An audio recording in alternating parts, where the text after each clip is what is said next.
السلام علیکم ورحمۃ اللہ وبرکاتہ، نحمدہ ونصلی علی رسولہ الکریم، اما بعد فاعوذ باللہ من الشیطان الرجیم، بسم اللہ الرحمن الرحیم، رب اشرح لی صدری ویسر لی امری واحلل عقدۃ من لسانی یفقہوا قولی۔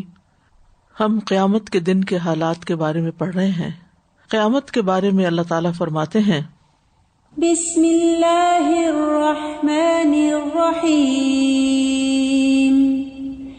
لا اقسم بیوم القیامہ ولا اقسم بالنفس اللوامہ، ایحسب الانسان ان لن نجمع عظامہ، بلا قادرین علی ان نسوی بنانہ، بل یرید الانسان لیفجر امامہ، یسأل ایان یوم القیامہ، فإذا برق البصر وخسف القمر وجمع الشمس والقمر، یقول الانسان یومئذ این المفر، کلا لا وزر الی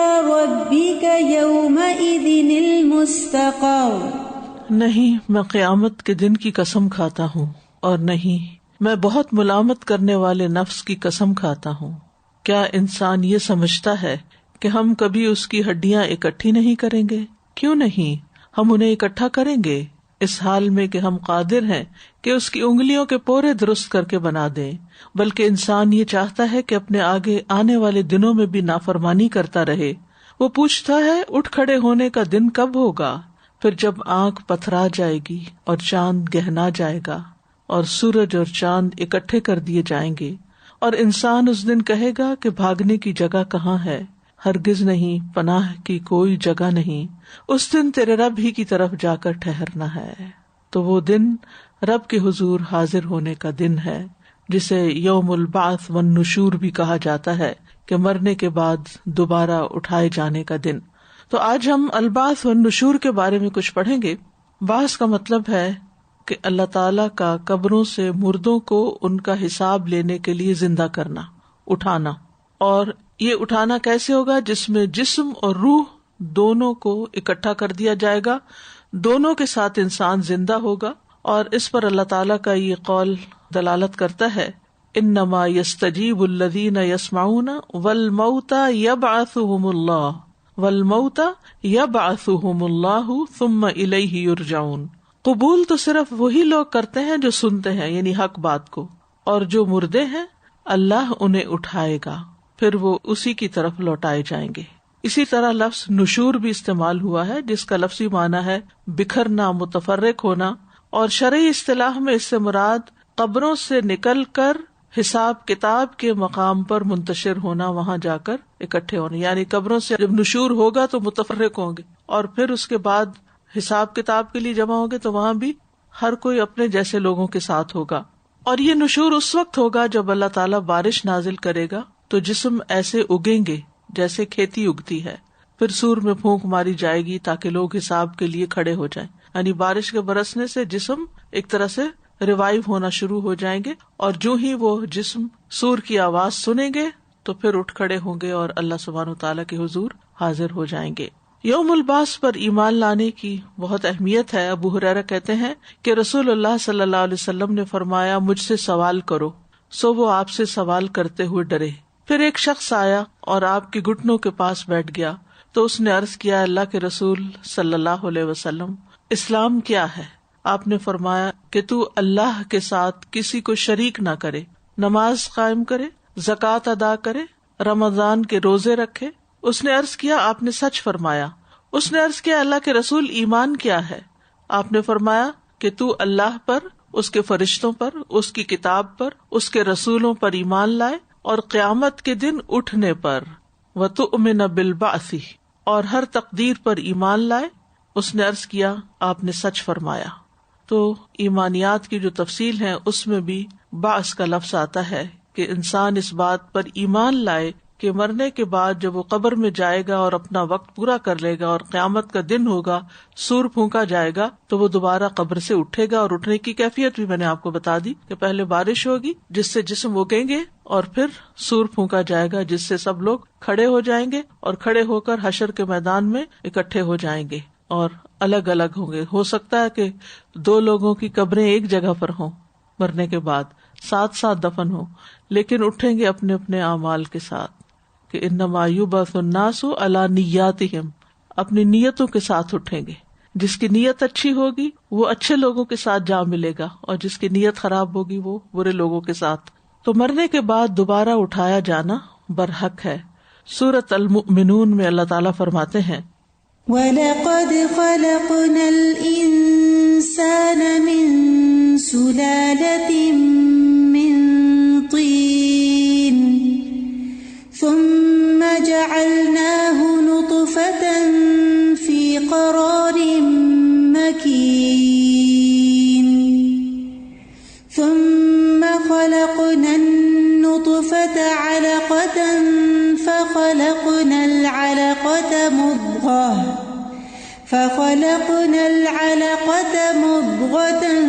فَخَلَقْنَا الْمُضْغَةَ عِظَامًا فَكَسَوْنَا الْعِظَامَ لَحْمًا ثُمَّ أَنشَأْنَاهُ خَلْقًا آخَرَ فَتَبَارَكَ اللَّهُ أَحْسَنُ الْخَالِقِينَ. ثُمَّ إِنَّكُمْ بَعْدَ ذَلِكَ لَمَيِّتُونَ ثُمَّ إِنَّكُمْ يَوْمَ الْقِيَامَةِ تُبْعَثُونَ. ان آیات میں ایک انسان کی زندگی کے سارے مرحلے بتا دیے گئے ہیں، اور بلا شبہ یقیناً ہم نے انسان کو حقیر مٹی کے ایک خلاصے سے پیدا کیا، پھر ہم نے اسے ایک قطرہ بنا کر ایک محفوظ ٹھکانے میں رکھا، پھر ہم نے اس قطرے کو ایک جمع ہوا خون بنایا، پھر ہم نے اس جمے ہوئے خون کو ایک بوٹی بنایا، پھر ہم نے اس بوٹی کو ہڈیاں بنایا، پھر ہم نے ان ہڈیوں کو گوشت پہنایا، پھر ہم نے اسے ایک اور صورت میں پیدا کر دیا. سو بہت برکت والا ہے اللہ جو پیدا کرنے والوں میں سب سے اچھا ہے. پھر بے شک تم اس کے بعد ضرور مرنے والے ہو، پھر بے شک تم قیامت کے دن اٹھائے جاؤ گے. ثم انکم یوم القیامت تبعثون. جس طرح پہلی بار پیدا ہوئے اسی طرح دوسری بار پیدا ہوگے. پہلی بار انسان ماں کے پیٹ سے برآمد ہوتا ہے، وہ بھی قبر ہی کی شیپ کا ہوتا ہے، اور دوسری دفعہ انسان قبر کے پیٹ سے اٹھے گا. زمین بھی ماں کی طرح ہے، انسان کو جب قبر میں ڈالا جاتا ہے تو ماں کی طرح بھیجتی ہے، اور پھر قیامت کے دن وہ جنم دے دے گی، انسان اس سے باہر نکل آئیں گے. سورۃ یاسین میں اللہ تعالیٰ فرماتے ہیں وَضَرَبَ لَنَا مَثَلًا وَنَسِیَ خَلْقَهُ قَالَ مَن يُحْيِي الْعِظَامَ وَهِيَ رَمِيمٌ قُلْ يُحْيِيهَا الَّذِي أَنشَأَهَا أَوَّلَ مَرَّةٍ وَهُوَ بِكُلِّ خَلْقٍ عَلِيمٌ. اور وہ ہمارے لیے تو مثال بیان کرتا ہے اور اپنی پیدائش کو بھول جاتا ہے. کہتا ہے کہ ہڈیاں جب بوسیدہ ہو چکی ہوں گی تو انہیں کون زندہ کرے گا؟ کہہ دو انہیں وہی زندہ کرے گا جس نے انہیں پہلی مرتبہ پیدا کیا، اور وہ ہر طرح کا پیدا کرنا خوب جاننے والا ہے. اہل مکہ سے خطاب ہے کہ وہ بعث بعد الموت پر یقین نہیں رکھتے تھے. انہیں یہ سمجھ نہیں آتی تھی کہ انسان مرنے کے بعد جب قبر میں دفن ہوتا ہے اور ہڈیاں جو ہیں وہ گل جاتی ہیں اور مٹی مٹی ہو جاتی ہیں تو دوبارہ کیسے وہ اگیں گی اور دوبارہ کیسے بنے گی. تو اس کا جواب دیا جا رہا ہے کہ کہہ دو انہیں وہی زندہ کرے گا جس نے انہیں پہلی بار پیدا کیا. وَهُوَ بِكُلِّ خَلْقٍ عَلِيمٌ. اور وہ تخلیق کا ہر کام جانتا ہے. تو اللہ سبحانہ تعالیٰ کے لیے دوبارہ پیدا کرنا کچھ بھی مشکل نہیں ہے. سورۃ لقمان میں آتا ہے مَا خَلْقُكُمْ وَلَا بَعْثُكُمْ إِلَّا كَنَفْسٍ وَاحِدَةٍ إِنَّ اللَّهَ سَمِيعٌ بَصِيرٌ. تم سب کو پیدا کرنا اور دوبارہ زندہ کر کے اٹھا دینا ایسا ہی ہے جیسے صرف ایک نفس کو پیدا کرنا. بلا شبہ وہ سب کچھ سننے والا اور دیکھنے والا ہے. یعنی جیسے کسی ایک کو پیدا کرنا اسی طرح سب کو پیدا کرنا اس کے لیے ایک برابر ہے، کچھ مشکل نہیں. یعنی یہ کام اللہ تعالیٰ کے لیے بہت آسان ہے. سورۃ قاف میں آتا ہے انا نحن نحیی ونمیت والینا المصیر یوم تشقق الارض عنہم سراعا ذلک حشر علینا یسیر.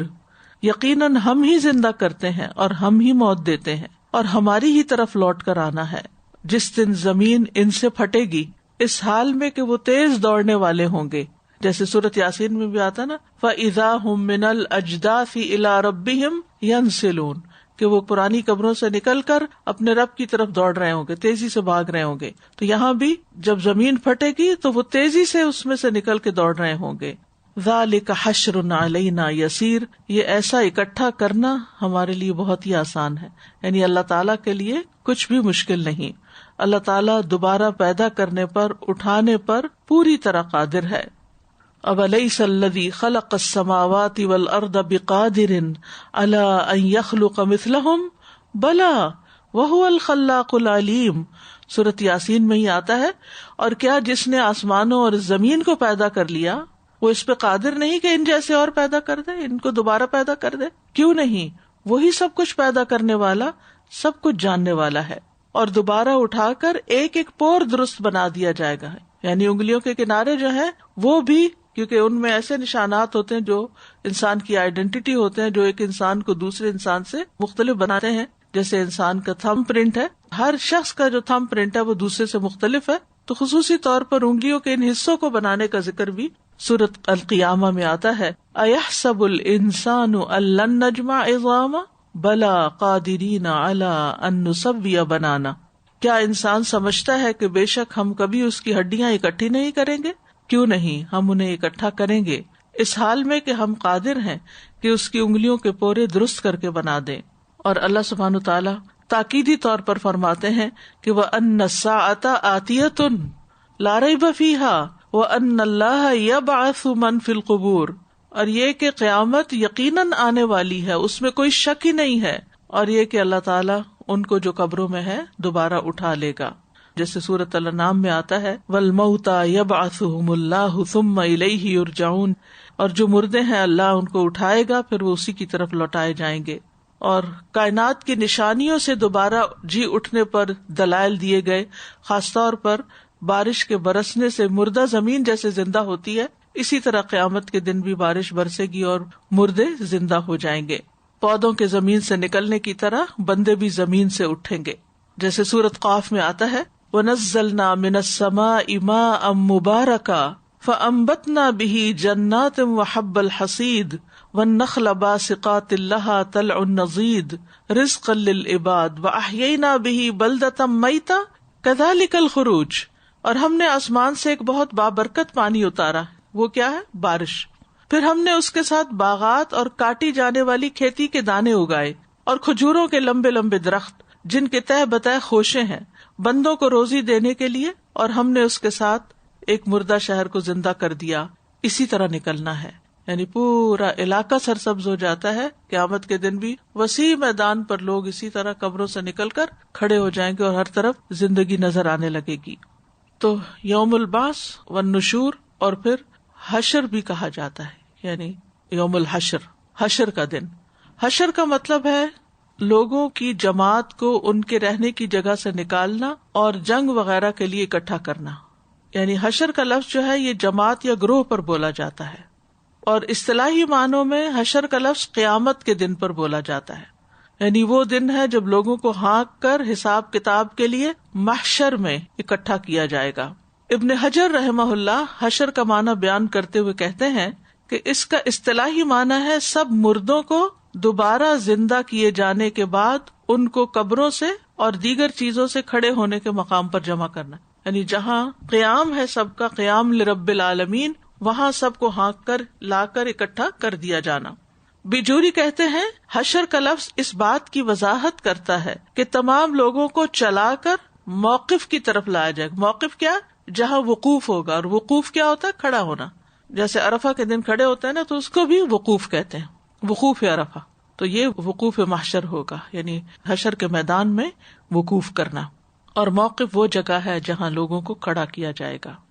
تو قبروں سے کس طرح اٹھایا جائے گا؟ سورۃ الانفطار میں آتا ہے وَإِذَا الْقُبُورُ بُعْثِرَتْ، یعنی اب بعث، نشور، حشر، اب امیجنیشن سے بھی کام لیں، اپنے تصورات میں یہ ساری چیزیں لاتے جائیں کہ اب لوگ اکٹھے ہو گئے ہیں اور ہو رہے ہیں، تو قبر سے اٹھانے کا طریقہ کیا ہوگا؟ سورۃ الانفطار میں آتا ہے وَإِذَا الْقُبُورُ بُعْثِرَتْ، جب قبریں الٹ دی جائیں گی، یعنی نیچے کی مٹی اوپر کر دی جائے گی اور نکال کے باہر کر دیا جائے گا، اور پھر یہ کہ سب مخلوق کو اکٹھا کیا جائے گا، کوئی ایک شخص بھی باقی نہ رہے گا۔ سورۃ الکہف میں اللہ تعالیٰ فرماتے ہیں وَيَوْمَ نُسَيِّرُ الْجِبَالَ وَتَرَى الْأَرْضَ بَارِزَةً وَحَشَرْنَاهُمْ فَلَمْ نُغَادِرْ مِنْهُمْ أَحَدًا، اور جس دن ہم پہاڑوں کو چلائیں گے اور آپ زمین کو بالکل چٹیل ہموار یعنی بالکل اسموتھ دیکھو گے، اور ہم لوگوں کو جمع کریں گے تو ان میں سے کسی کو بھی باقی نہیں چھوڑیں گے، کوئی ایک بھی کہیں غائب نہیں ہو سکے گا، کہیں چھپ نہ سکے گا، کوئی درخت نہیں ہوگا، کوئی ٹیلا نہیں ہوگا، کوئی مکان نہیں ہوگا کہ جس کے اندر یا پہاڑ میں یا کسی غار میں یا انڈر گراؤنڈ جا کے چھپ جائیں، نہیں۔ فلم نغادر منہم احدا۔ شیخ سعدی رحمہ اللہ کہتے ہیں اللہ اس زمین پر تمام مخلوق کو اکٹھا کرے گا، ان میں سے کسی کو بھی باقی نہ چھوڑے گا، اگلوں پچھلوں سب کو صحراؤں کے پیٹوں سے، سمندر کی گہرائیوں سے، ہر جگہ سے نکال کر اکٹھا کرے گا ایک جگہ۔ جب ان کے اعضاء اور اجزاء بکھر چکے ہوں گے اور وہ پارا پارا ہو چکے ہوں گے تو اللہ ان کو نئی زندگی عطا کرے گا۔ لوگ صف باندھے اللہ کے سامنے پیش ہوں گے تاکہ اللہ تعالیٰ ان سے جواب دہی کرے۔ ان کے اعمال دیکھ کر ان کے بارے میں عدل پر مبنی فیصلہ ہوگا، انصاف کا فیصلہ۔ وَلَا يَظْلِمُ رَبُّكَ أَحَدًا، تمہارا رب کسی پر بھی ظلم نہیں کرے گا، سب لوگوں کو اکٹھا کیا جائے گا۔ ذَلِكَ يَوْمٌ مَجْمُوعٌ لَهُ النَّاسُ وَذَلِكَ يَوْمٌ مَشْهُودٌ، یہ وہ دن ہے جس کے لیے سب لوگ جمع کیے جانے والے ہیں، اور یہ وہ دن ہے جس میں حاضری ہوگی۔ اولین آخرین سب کے سب، حضرت آدم سے لے کر آخری پیدا ہونے والے انسان تک سب جمع کیے جائیں گے۔ قل ان الاولین والآخرین لمجموعون الی میقات یوم معلوم، کہہ دیجئے بے شک تمام پہلے اور پچھلے ایک معلوم دن کے مقرر وقت پر یقیناً اکٹھے کیے جانے والے ہیں، یعنی دن بھی معلوم ہے، وقت بھی معلوم ہے، طریقہ بھی معلوم ہے، سب نے اللہ کے حضور حاضر ہونا ہے۔ اگر انسان اس بات پر یقین رکھتا ہو کہ یہ سب کچھ ہونا ہے تو پھر اس کی زندگی کتنی مختلف ہو جائے، وہ کتنا اللہ کانشیس ہو جائے، وہ ہر بات میں یہ دیکھے کہ میرا رب مجھ سے راضی ہے یا نہیں، اس کے سارے معاملات چاہے عبادات ہوں چاہے لوگوں سے معاملات ہوں وہ کھڑے ہو جائیں، درست ہو جائیں۔ نبی صلی اللہ علیہ وسلم نے فرمایا اللہ اگلوں اور پچھلوں کو کھڑے ہونے کی حالت میں ایک مقرر دن کے لیے جمع کرے گا، تو اسی لیے یہ قیامت اور قیام اور کھڑا ہونا جو ہے یہ ذہن میں رہے۔ پھر اللہ تعالیٰ نے ہر ایک کو شمار کر کے رکھا ہوا ہے، سب گنتی میں ہے۔ انسانوں کی گنتی جو ہے وہ غلط ہو جاتی ہے، ادھر کسی بھی علاقے یا کسی بھی شہر یا ملک کے لوگوں کی گنتی کی جاتی ہے تو ابھی گنتی جاری ہوتی ہے کہ کچھ مر جاتے ہیں، اس میں سے ڈراپ ہو جاتے ہیں اور کچھ نئے پیدا ہو چکے ہوتے ہیں، وہ گنتی پھر خراب ہو جاتی، یعنی ایکوریٹ نمبر کبھی کوئی نہیں نکال سکتا کسی علاقے کا، کیونکہ یہ ہیومنلی پاسبل نہیں ہے، لیکن اللہ سبحانہ وتعالیٰ نے سب کو شمار کر رکھا ہے۔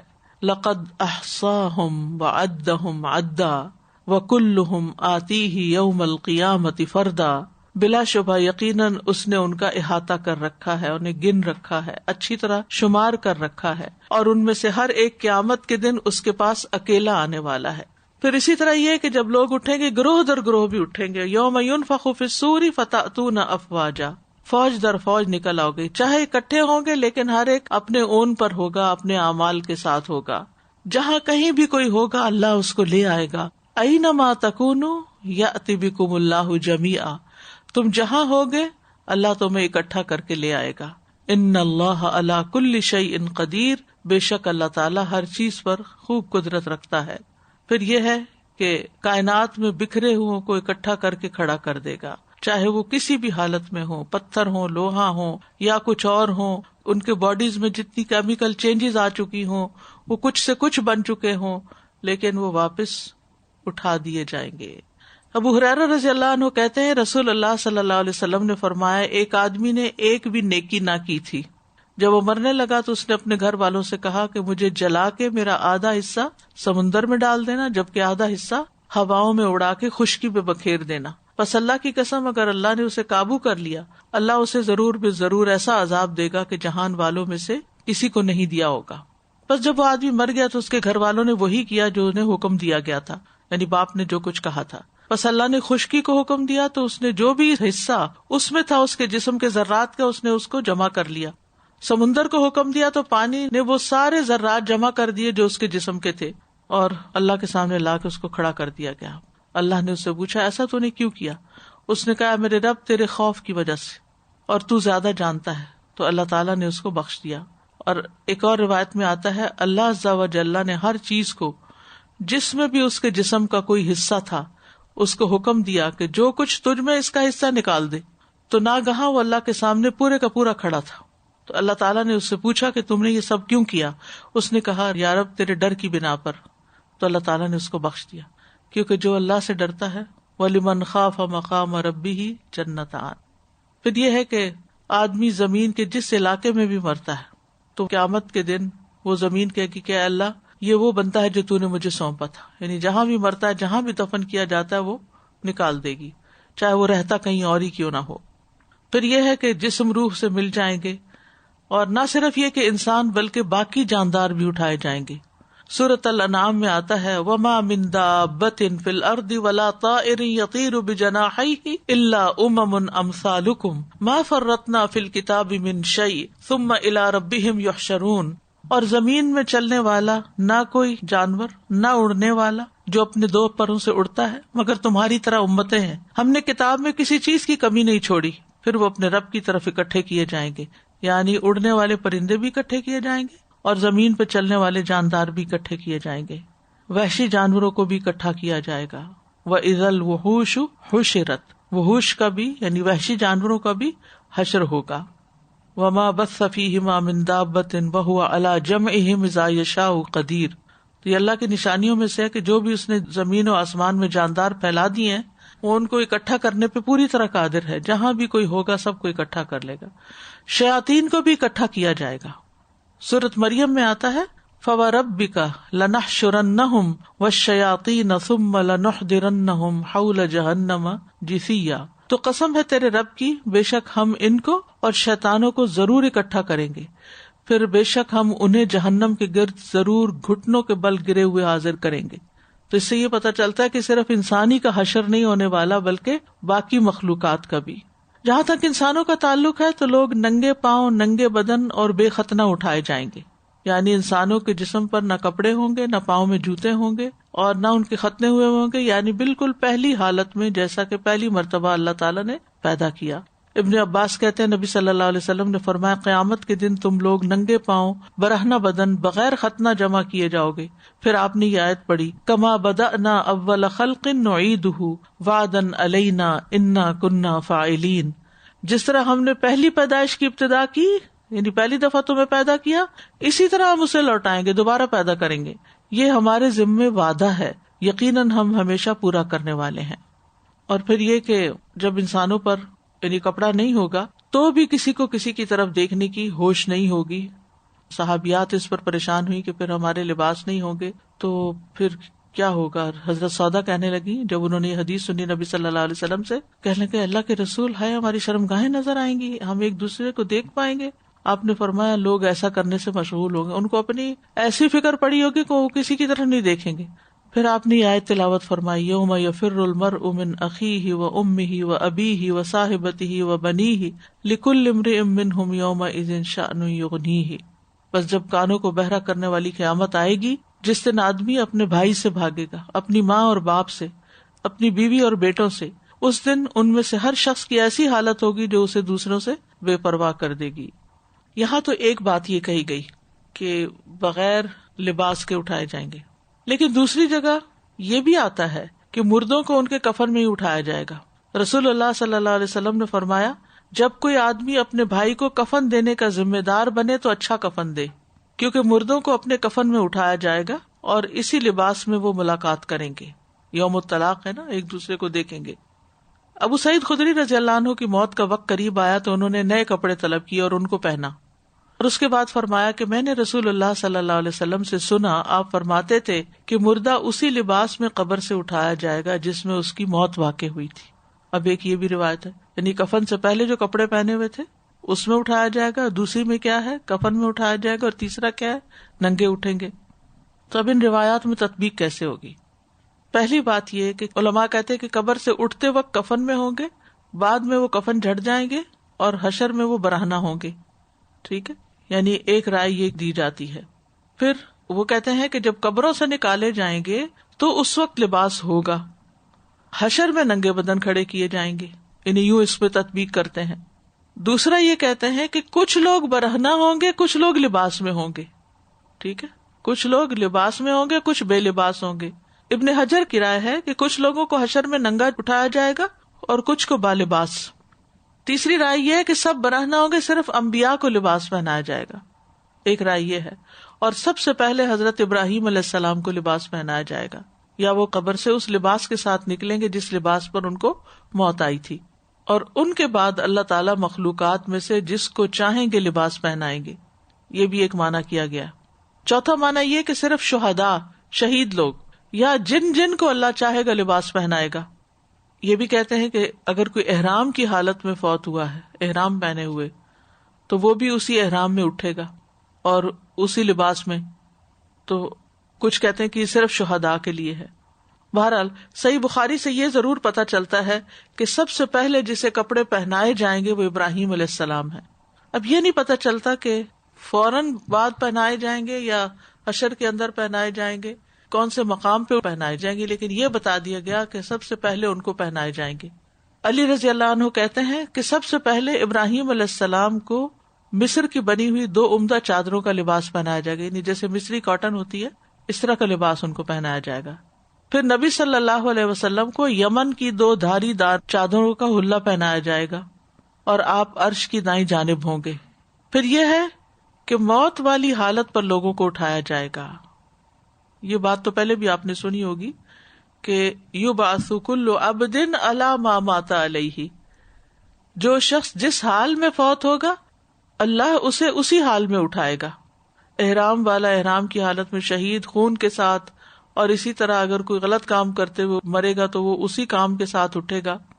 جابر رضی اللہ عنہ کہتے ہیں کہ میں نے نبی صلی اللہ علیہ وسلم کو یہ فرماتے ہوئے سنا ہے کہ قبر سے ہر شخص کو اسی حال پہ اٹھایا جائے گا جس پہ وہ مرا ہوگا، مومن اپنے ایمان پر اور منافق اپنے نفاق پر. پھر اسی طرح انما یبعث الناس علی نیاتہم، نبی صلی اللہ علیہ وسلم نے فرمایا لوگ قیامت کے دن اپنی نیتوں کے مطابق اٹھائے جائیں گے.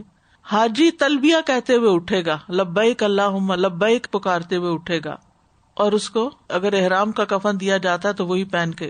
شہید بہتے ہوئے خون کے ساتھ اٹھے گا. رسول اللہ صلی اللہ علیہ وسلم نے فرمایا اس ذات کی قسم جس کے ہاتھ میں میری جان ہے، جو شخص بھی اللہ کے راستے میں زخمی ہوا، اور اللہ تعالیٰ خوب جانتا ہے کہ اس کے راستے میں کون زخمی ہوا، وہ قیامت کے دن اس طرح سے آئے گا کہ اس کے زخموں سے خون بہ رہا ہوگا. رنگ تو خون جیسا ہوگا لیکن اس میں خوشبو مشک جیسی ہوگی، یعنی مسک کی طرح کی. شہید شہداء کی مہر کے ساتھ اٹھے گا. رسول اللہ صلی اللہ علیہ وسلم نے فرمایا جسے اللہ کے راستے میں کوئی زخم لگا وہ قیامت کے دن اس حال میں آئے گا کہ اس کے زخم سے بہنے والے خون کی بو کستوری کی طرح ہوگی اور رنگ زعفران کی طرح ہوگا، اس پر شہداء کی مہر ہوگی.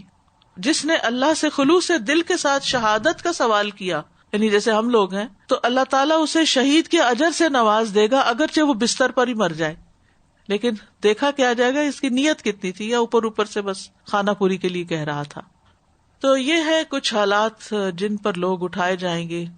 اور بھی تفصیلات آتی ہیں، جیسے اندھے اٹھائے جائیں گے، بہرے اٹھائے جائیں گے، نیلے رنگ کے ہوں گے.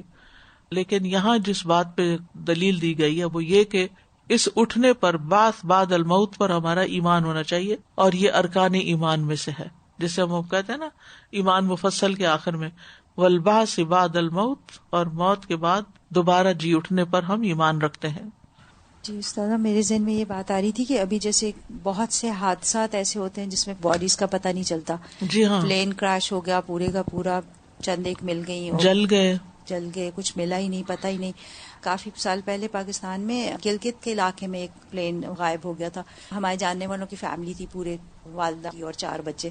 تو آج تک کچھ نہیں پتا وہ لوگ زندہ ہے, کہاں ہے, کس طرح. یعنی پلین کہاں ہے یہ بھی نہیں پتا. یہ بھی نہیں پتا, نہ پلین کا پتا ہے, نہ اس کی سواریوں کا پتا ہے. اور سبحان اللہ, دیکھیں اللہ سبحانہ تعالیٰ اس دن ہر کسی کو ہر جگہ سے سبحان اللہ سب کا نشور ہوگا. میں پیٹرا گئی تھی نا, تو وہاں پہ جو کھنڈرات ہے نا اس شہر کے, تو میں یہی سوچتی تھی کہ یہاں کون رہتے ہوں گے, کون لوگ ہوں گے جو یہاں پہ اتنے پہاڑوں میں اتنی بڑی بڑی عمارتیں ان کی, اور پورا شہر کا شہر, پھر ایک پورا شہر زمین کے اندر, باقاعدہ زمین کے اندر کافی نیچے جا کے, مطلب ہوں گی کوئی 5 to 6 سٹوریز نیچے وہ لے کے جاتے ہیں لفٹ سے, اور وہ شہر دکھاتے ہیں اندر. اور وہ کئی مکان ہیں وہاں استاذہ جی, پورا شہر ہے اندر, انہوں نے اندر کیا ہوا تھا زمین کے اندر. وہ اس طرح سے کیا ہوا تھا کہ اوپر اتنی برف پڑا کرتی تھی تو وہ سارا کچھ نیچے ہی شفٹ کر گئے تھے, پورا ہی نیچے. تو وہ دیکھ کے تو مجھے یہ ہوتا تھا کہ یہ کون لوگ ہوں گے, اور جب وہ اٹھیں گے تو ظاہر ہے وہ پتہ نہیں جو گھر ان کے بنے ہوئے, جو پیٹرا کے گھر ہیں, وہ تو آپ امیجن ہی نہیں کر سکتے, اتنی اونچی ان کی چھتیں ہیں, اور پہاڑ کے اندر کمرے ہیں باقاعدہ. پہلے جیسے ڈرائنگ روم سا بڑا سا آتا ہے, پھر رومز آتے ہیں, پھر نیکسٹ رومز, پھر اس کے اوپر منزل ہے, اور اس کے دروازے ہی ہمارے دروازے سے 5 ٹائم بڑے دروازے, اور چوڑے بھی اس طرح سے بہت بڑے.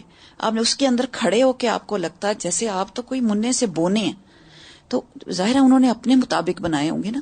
تو میں یہ سوچتی کہ وہ شہر کے شہر جو دب گئے میں, اور وہ کہاں چلے گئے, وہ اللہ تعالیٰ ایک دن اکٹھا کرے گا ان سب کو, اور سارے وہاں جمع ہوں گے, اور حساب لیا جائے گا, اور حساب دیا جائے گا. کوئی بھی بھاگ نہیں سکے گا, کوئی بھی چھپ نہیں سکے گا, کوئی بھی غائب نہیں ہو سکے گا, اور جو کر رہے ہیں اسی کے مطابق اٹھائے جائیں گے. جیسے اللہ سبحانہ تعالیٰ نے ہوا کو حکم دیا اور سارے اس کے اعضاء جو ہیں وہ پورے ہو گئے انسان کے. تو اب زندگی میں جیسے ہم دیکھتے ہیں, اللہ نہ کرے کوئی اپاہج ہو جاتا ہے, کوئی محتاج ہوتا ہے, تو ایک چھوٹا سا عذاب مسنگ ہو جاتا ہے کسی حادثے میں یا کچھ, تو کتنی سرجریز اور کتنی وہ پروسیس میں سے گزر کے, اور پھر بھی وہ والی چیز اس طرح سے نہیں بن پاتی جو اصل ہوتی ہے انسان کی. تو سبحان اللہ, وہاں اللہ کے حکم سے وہ ذرہ ذرہ ہوا بھی, ہوا کے ذروں میں سے بھی اللہ سبحانہ تعالیٰ نے اکٹھا کر لیا اور سب جمع ہو گیا. سبحان اللہ. ان اللہ علی کل شیء قدیر. استاذہ جی, میں سوچ رہی تھی کہ یہ چیز جو ہمارے ایمان کا حصہ ہے, ہمارے لیے تو الحمدللہ ٹیکسٹ میں موجود ہے, باقی دنیا جو اس بات پہ نہیں بھی یقین رکھتی, انہوں نے بھی اس نالج پہ ریسرچ کی ہے. اور اب جو اس وقت نئی ٹیکنالوجی کے ساتھ جو موویز بن رہی ہیں, اس میں بعض اوقات وہ لوگ دکھاتے ہیں کہ someone goes and dies, اور پھر اس کے بعد بہت زمانوں کے بعد کوئی آیا. خاص طور پہ جو پری ہسٹورک ایرا کے لیے یہ لوگ ویڈیوز بناتے ہیں, اس میں یہ ذروں کا جو جمع کرنا ہے نا, یہ اب ویژولز میں آ گیا. آپ بڑی آسانی سے اس کو دیکھتے ہیں کہ بہت سارے ذرات جمع کر کے, تو اس سے پھر وہ ایک آدمی سا کھڑا کر کے دکھا دیتے ہیں. ویڈیوگرافی کی دنیا میں انہوں نے وہ کیا ہے. تو ہمارا تو آلریڈی اس پہ ایمان ہے, اور ایمان کی سطح پہ پھر جا کے انسان یہی سوچے کہ ہم کہاں ہوں گے. اس بالکل اصل بات یہ اصل چیز کہ اس سارے ہجوم میں ہم کہاں ہوں گے اور ہمارا حال کیا ہوگا, اور کوئی کسی کو پوچھے گا نہیں. یبصرونہم, دکھائے بھی جائیں گے, لیکن ہر ایک کو ایسی اپنی پڑی ہوگی کہ دوسرے کا حال بھول جائے گا. سازا جی, یہ جو لباس والی آپ نے کچھ اوپینینز بتائے کہ کس طرح, تو اس میں انسان جب دعا کرتا ہے اپنے لیے, اب تک تو جیسے قیامت کے دن کے بارے میں بھی ہم کتنی چیزیں قرآن سے پڑھتے ہیں, تو دعا کرتے ہیں دائیں ہاتھ میں نہ ہمیں اعمال ملے, ہمیں اس طرح ہو. تو کیا پھر انسان اس طرح دعا کر سکتا ہے کہ یعنی ہم لوگوں میں استر عوراتنا وآمن رواتنا, جب یہ ہم پڑھے نا تو اس وقت یہ اچھا, جزاک اللہ خیر.